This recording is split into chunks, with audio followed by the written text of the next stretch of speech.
देशाचे प्रधानमंत्री माननीय मोदीजींनी आपल्याला सांगितलं, विकसित भारत घडवायचा असेल तर आमच्या मातृशक्तीला, आमच्या बहिणींना देशाच्या मुख्य धारेमध्ये आणल्याशिवाय भारत विकसित होऊ शकत नाही। जोपर्यंत महिलांना अधिकार मिळणार नाही, जोपर्यंत महिला आर्थिकदृष्ट्या सक्षम होणार नाही, जोपर्यंत त्यांचे हक्क आणि अधिकार त्यांच्यापर्यंत पोहोचणार नाही, जोपर्यंत त्या आपल्या पायावर उभ्या राहणार नाही, तोपर्यंत विकसित भारताचं स्वप्न कधीच पूर्ण होऊ शकत नाही। आणि म्हणून मोदीजींनी विकसित भारताकरता विकसित मातृशक्ती, विकसित भारताकरता विकसित महिला अशा प्रकारचं महिला केंद्रित धोरण सुरू केलं। आमच्या आशिष शेलारांनी मगाशी काय काय योजना झाल्या त्या सगळ्या योजना आपल्याला सांगितल्या।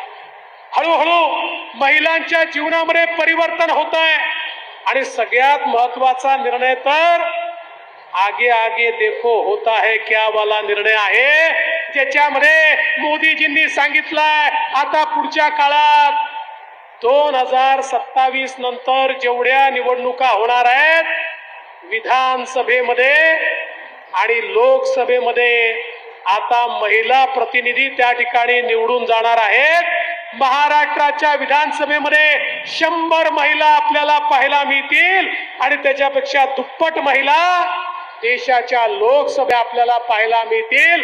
मोदीजींनी तर देश चालवायची जबाबदारीच आता महिलांना दिलेली आहे आणि या ज्या योजना आपण तयार केल्या, बघा योजनांचा परिणाम काय असतो। आज आपण लाडक्या बहिणीची योजना आणली आहे। लाडक्या बहिणींना 1500 रुपये त्यांच्या खात्यामध्ये आपण देतोय। या राज्यामध्ये काही नेत्यांना असं वाटतं की लाडकी बहीण योजना ही कशा करता आली, या योजनेला ते त्या ठिकाणी रोज शिव्याशाप देतात।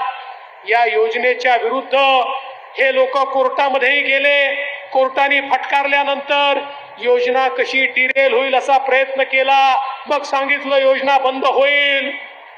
पण मी तुम्हाला एवढंच सांगतो, या सावत्र भावांवर विश्वास ठेवू नका असते। पण लाडक्या बहिणींनो चिंता करू नका, त्या ठिकाणी आपल्याला जोपर्यंत आपलं महायुतीचं सरकार आहे तोपर्यंत ही योजना कोणीही बंद करू शकणार नाही। ही योजना आपण या ठिकाणी आणली आणि आज आमच्या महिलांना 3 सिलेंडर मोफत देण्याची योजना देखील तुमच्या भावांनी या ठिकाणी आणलेली आहे। सर्व प्रकारे आपल्या मुलींना आणि महिलांना सक्षम करण्याचं काम आपण या ठिकाणी करतो। आणि बहिणींनो आता ही ओवाळणी दर महिन्यामध्ये तुमच्यापर्यंत तुमचे भाऊ पोचवल्याशिवाय राहणार नाही, हा विश्वास तुम्हाला देतो।